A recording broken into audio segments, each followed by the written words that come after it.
Welcome. Hi, everyone. For those who don't know me, I am David Morthy. I'm the head of ecosystem partnerships at the Algorand Foundation. Very excited to be here today and at Decipher in Barcelona. Beautiful city, beautiful venue, beautiful faces. The aim of this talk is not to make you all amazing negotiators at the end of it, or experts in crafting contracts. We don't have enough time in 30 minutes to do that.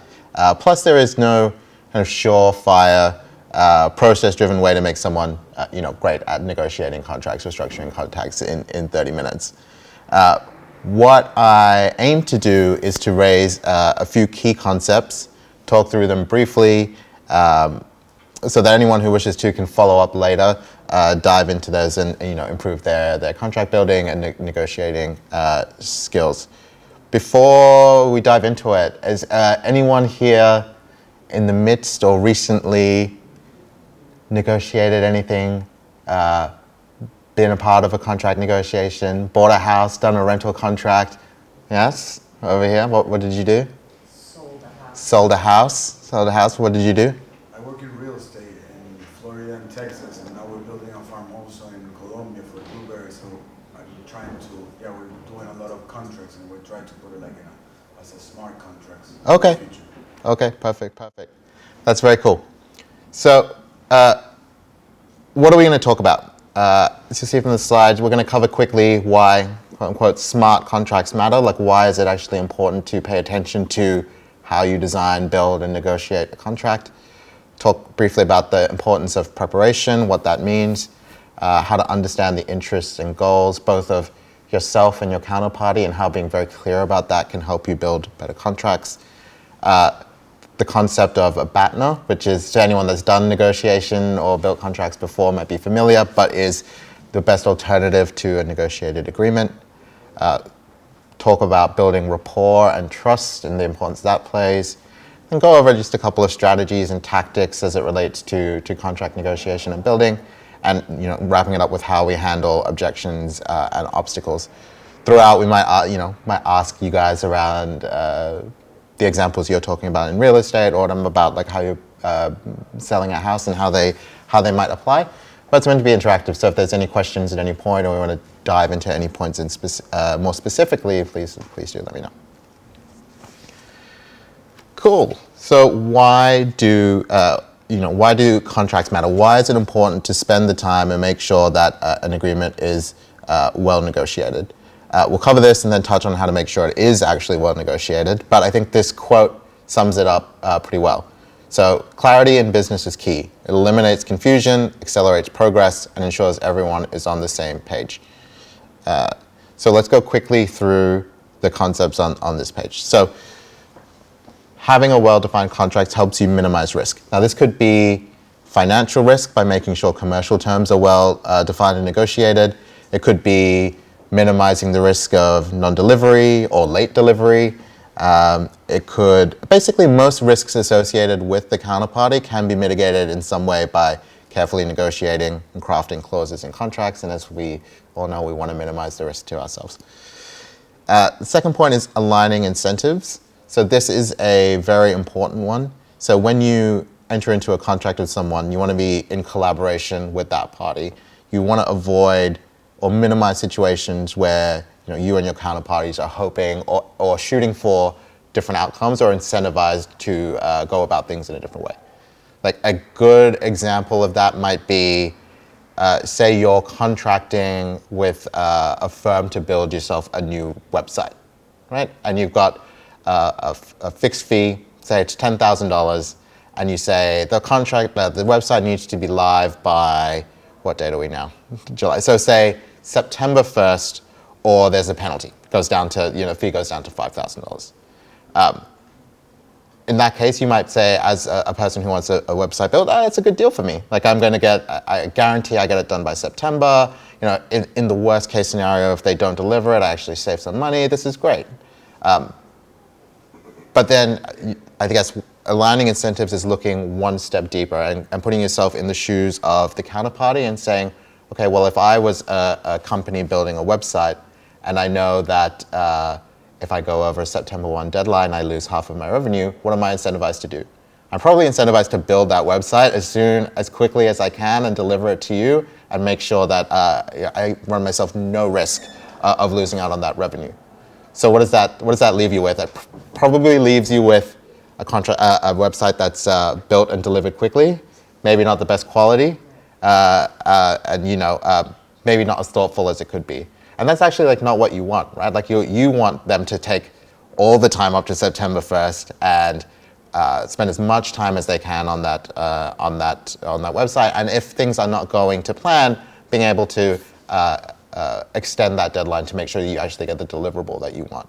So that's why it's really, really important when you're crafting these things to make sure you think through, like, what do the terms in the contract actually incentivize the other party to do? And so it's really putting yourself in the shoes of other people. Then making obligations clear. Often making obligations very clear in contracts feels really silly because you feel like you have an understanding with the counterparty of what you're trying to achieve and what they can do, and it seems silly to go back and forth and like specify every single step and every single deliverable. But quite often you'll find that what your version of reality is going into that contract is different than what your counterparty thinks. And that might only be a 5% or 10% difference, but if that 5 or 10% difference is critical, then you leave yourself in a bit of an awkward situation where you've signed this thing which may not actually be delivering what you want. So err on the side of making sure obligations are really clear and really specific is really important. And then to minimize disputes between the parties. Anytime, like if you're buying a house or you're selling a house, like you want to have a good relationship with the person who buys that house. If you're contracting with a service, you want to make sure you have a good relationship with the person that's that service. One, because you want the quality to be as good as possible. Two, you may want or need to re-engage with that person in the future.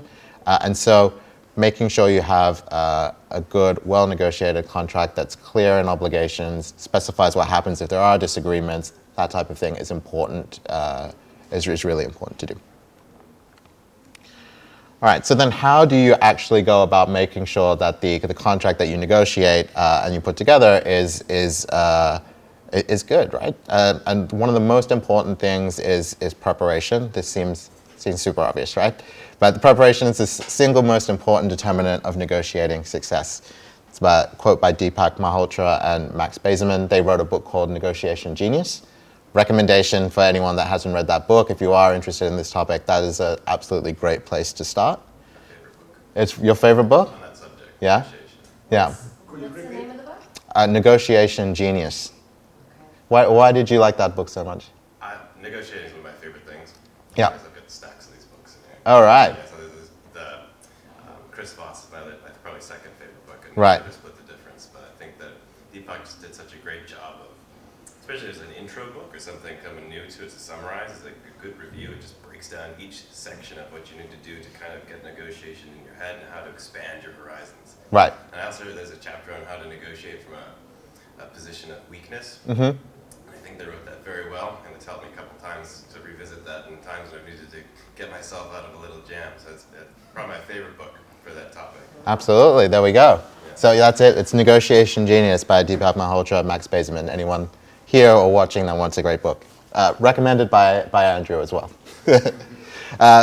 Cool. So, I mean, preparation, what does that mean, right? So, and honestly, the topics on here or the points on here are not exhaustive by any means. These are just, 3 examples of things to prepare for. One is to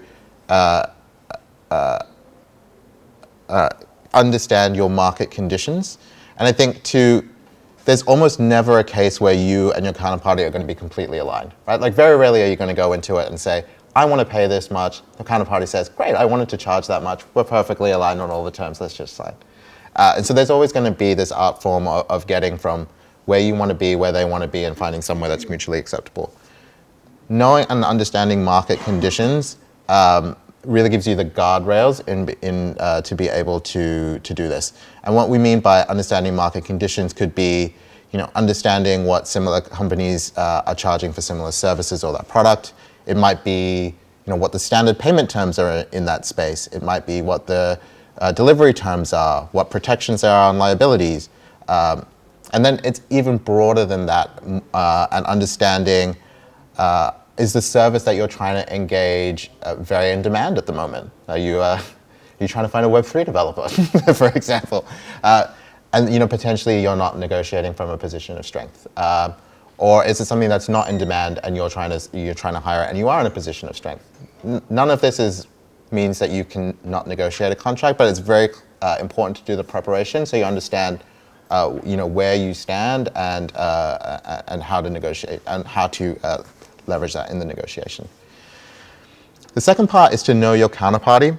And specifically, that is kind of who they are, what's important to them, and that will help you suggest solutions to problems that can create value and are more likely to lead to good, strong agreements.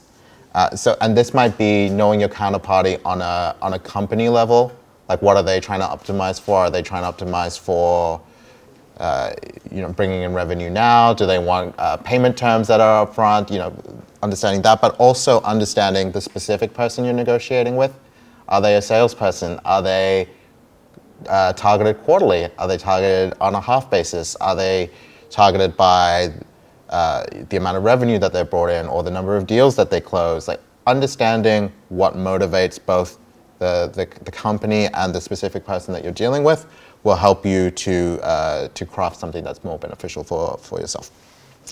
And then to clarify your objectives. In the same way that you want to be able to suggest solutions that help a person align with your interests and work on your behalf, by clarifying your own objectives, that helps them to suggest solutions that are going to be beneficial for you. Because quite often you think you know the best way to get to an optimal outcome, but quite often it's going to be your counterparty that suggests that. So making your objectives clear from the front is going to help them to allow to do that. I'm not going to run through these activities today, but we can practice them another time. Next part is really about understanding interests and goals. The quote here is to understand the motivations of another is to find the key to effective negotiation and lasting agreement. So the key points here are really to ask a lot of questions. And the reason being that often the first objection you will get is not the underlying reason. Like if someone is, say you're, what's a good example to give? Basically, the reason that you get is not often the underlying reason. So you rather than going directly to try and solve a problem, you really want to understand the motivations and what's going into someone. For example, often in when we're helping projects list on exchanges, for example, we'll go to an exchange and say, how do you think about charging a listing fee for this company? And they go, oh, okay, well, they'll say there is a listing fee of X amount of dollars. And we might say, well, that sounds really high. We go, oh, okay, well, how is that determined? Well, we need to protect the risk of the listing, so we go and take into account a lot of factors. Okay, well, what factors are most important? Well, we want to be able to see the trading volume above a certain level. Okay, well, why do you want to see the trading volume above a certain level? Okay, because we make revenue on the trades. So then by asking these questions, you get to the end point that it's a revenue problem. Like what you're trying to do is guarantee revenue. It's not a fee for, you might go, okay, we need to deliver transaction volume, but it's actually a revenue problem, right? Or it might not be a revenue problem and they're trying to show to investors that they have transactions. But you don't know what that underlying reason is until you dig 3 or 4 steps beneath and ask those questions. And then the second part is identifying priorities. So when you say what is important or you ask someone what is important, they'll probably give you 5 things that are important. What you really want to understand is, well, what is the most important thing? What is the second most important thing? Third most important thing? And try and really force rank them so that you know where you push and where you give. Because if you're giving on the 5th priority, it's less valuable than if you're giving on the 1st priority. So it's very important to understand this. Cool, and we talked about finding common ground and aligning incentives before, so I won't go too far into that. Then the concept of Batner. Again, we're not going to dive deep into this because we don't have the time. And here's your second favorite, Chris Voss, as saying your ability to walk away from the table is the most powerful leverage you have in any negotiation. So what is the Batner? Batner is the best alternative to a negotiated agreement. And the importance of this is you know when to walk away, like exactly what Chris is saying, when to walk away from the table. So you know exactly how far you can push, you know exactly at what point in the negotiation it makes sense to go away. And if you're not clear on that, then it's very, very difficult to know how far to push, what to push on, when to stop, when to give, when to concede. Okay. Best alternative to a negotiated agreement. So it's basically saying like, so for example, you might be trying to buy a house. Say I'm trying to sell you a house, right? And I'm saying I want, let's make it up, $600,000 for the house. And you're saying, okay, I'm most willing to pay $550. And we're going back and forth and we're negotiating and you're saying, well, I can pay up front. And I say, oh, that's not important. At some point, you're going to have to make a decision of if I don't find an agreement with Evan to buy this house, like what am I going to do next? And you need to be clear about like what you're going to do next before you can really effectively negotiate with me. And the answer might be, well, there's another house that I like slightly less, but I know I can buy for $500,000. And so knowing that that's the thing you're going to do if we don't reach an agreement gives you clarity about how much you want to push for me, whether you're willing to accept things that I want. So it's just being very, very clear about what happens and what do I decide to do if I can't reach an agreement with you. Yeah, no problem. Okay, building rapport and trust. Quote here is, trust is the glue of life. It holds the most essential ingredients in effect. It is the most essential ingredient in effective communication. It is the foundational principle that holds all relationships. So when we talk about, and again, very high level here because of the time, but basically most agreements that are lasting and enduring and are strong are ones where there is a positive tone to the negotiations and where there is a collaborative atmosphere, because people are trying to find an outcome that works for them, works for their counterparty, and the strength of the relationship moving forward. So key things to keep in mind: positive tone. don't make it adversarial. Like I think even from personal life, right? If your partner or your child, you're negotiating with them about who's going to cook dinner that night. If someone's coming at it from a positive tone, you're more receptive to hearing their demands, understanding how they feel, giving things up in order to make them happy, as opposed to someone telling you that you're going to have to make dinner. You're less likely to reach an agreement in that sense.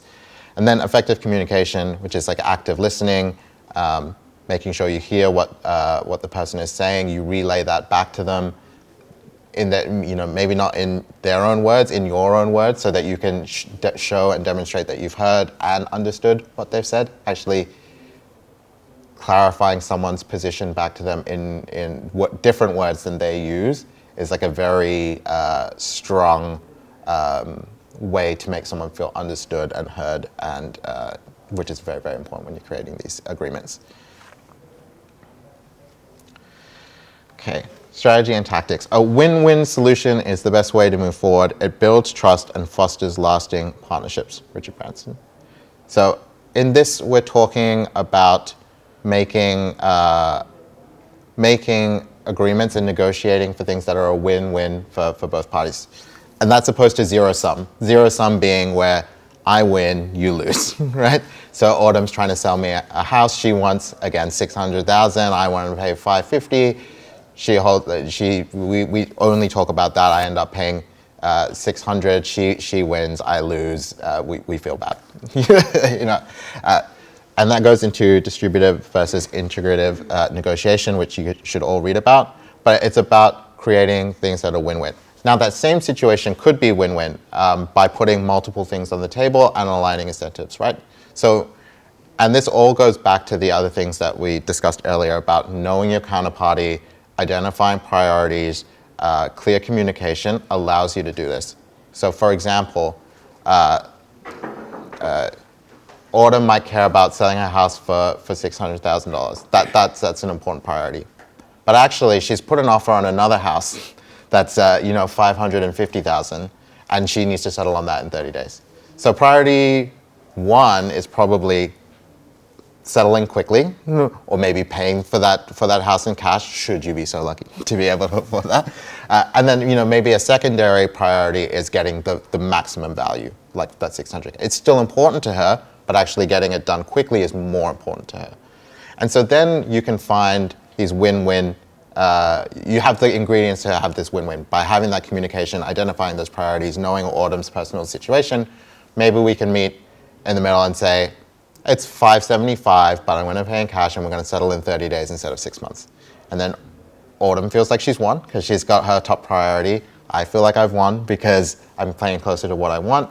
And that's like a win-win type of agreement. So that's how you should try and think about it. And that's why some of the things that we talked about earlier in this presentation are important, because they are the building blocks to getting to executing these strategies and tactics. Then the last one we'll talk about is anchoring and framing. I think Chris Voss in his book has very good chapters on anchoring and framing. And anchoring is the concept that the first person that puts out a number or a value kind of anchors where the negotiation takes place, right?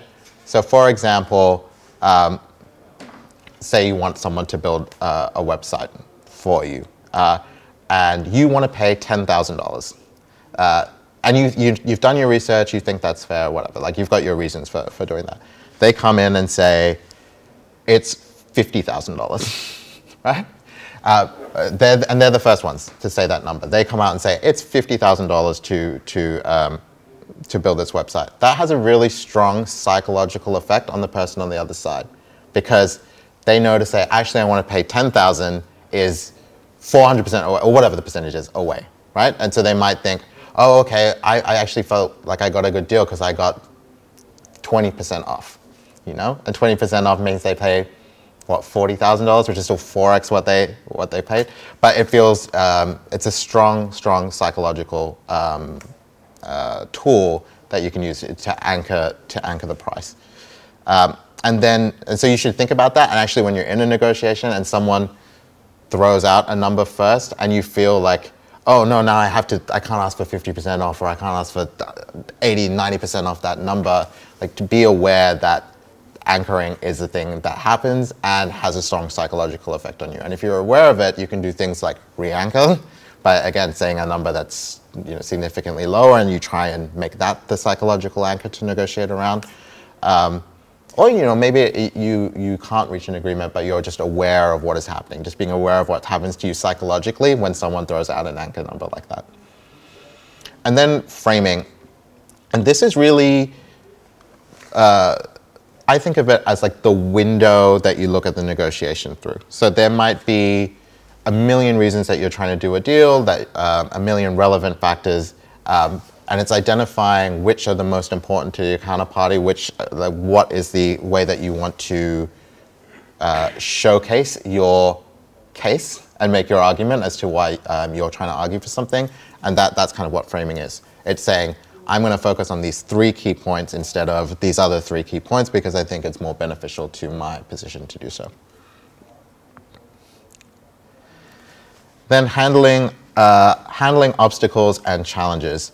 So the key to handling objections is staying calm, addressing them directly with facts and empathy. I think everyone's probably been in this situation before where they're trying to negotiate something with a very difficult negotiator, and you feel like it's potentially unfair, and you feel your own emotions changing, you're becoming defensive, potentially you becoming more aggressive, you just feel your temperature rising, right? And so this is never really a good position to be in. And so having a specific, preparing specifically to deal with tough negotiators is really important when you're trying to optimize for your own position. And again, this is not everything that you can do in order to do this, but things like focusing on interests and not positions, which is Again, don't focus on the specific thing they're asking for. Focus on what their intention is here. Like what is their interest in doing this deal, and focus on that rather than the specific position they take. And again, all the work that you would have done in preparation, knowing your counterparty, knowing market conditions, helps you do this. It identifies what their interests are rather than what their position are. Be assertive and not aggressive. So you still need to be clear and sure about what you're advocating for and what you want to get out of it, but you need to be very aware of like your emotional state and not make that get too adversarial or aggressive. To be objective and have reference data, like things like saying that doesn't seem fair, very rarely works in a negotiation. But having done your research, understanding your market conditions, and saying something like, I don't think this aligns with what your competitors are charging, or I don't think that this is what the market rate for this is because I've done XYZ research and I know it sits around here. It's a much more objective and neutral way to deal with a tough negotiator. And then understanding your Batner. Sometimes a negotiator is too difficult and is not willing to create win-win solutions, and you might have to walk away. So again, going back to it, knowing what your best alternative is if you cannot get one of these deals done helps you deal with those negotiators. And emotional control, we just kind of roughly talked about that, and problem solving, again, by understanding aligning incentives, by understanding priorities, by knowing your counterparty. If you've reached an impasse, knowing all of these things and having all of this data in your back pocket will help you craft alternative solutions that are more likely to be accepted by your counterparty. So I think we're right up against time, so I'm going to wrap it up here. I feel like I've apologized a bunch of times, but sorry for keeping it very high level. The aim of this was just to introduce some of these concepts and some of the people that talk about this in a clear and effective way, so that you can go read more into these yourselves, prepare yourselves to be better negotiators, build smart contracts, advocate for your own interests, and create win-win solutions. So thank you, everyone.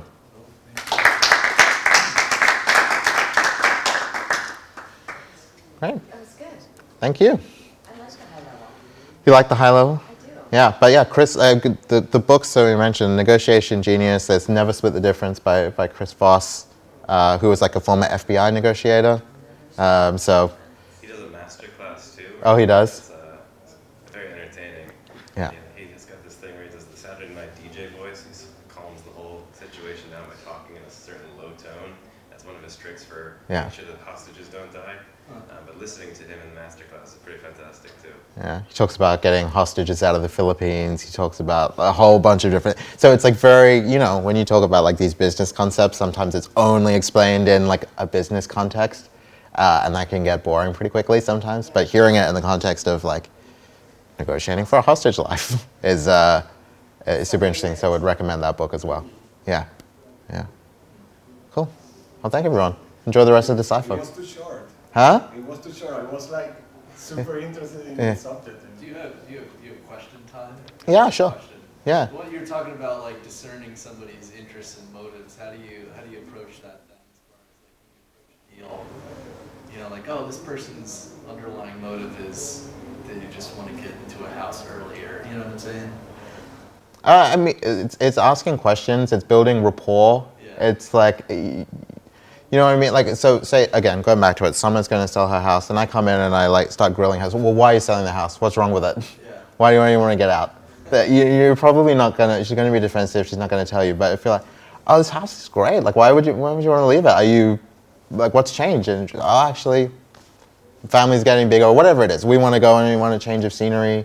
Yeah. Like, having that rapport helps people be more open. Okay. Yeah.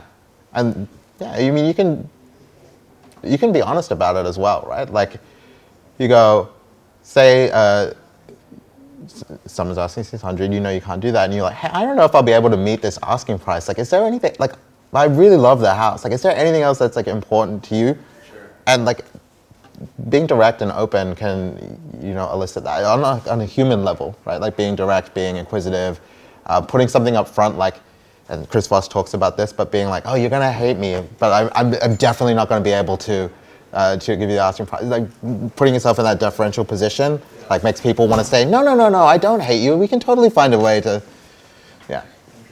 Yeah, so there's a number of different ways. Chris Voss's book is particularly good on that subject. Okay. So I would recommend that. Yeah. In the slide of the tactics, the second one that you mentioned, I didn't understand it so well, between the difference between distributive and the other one.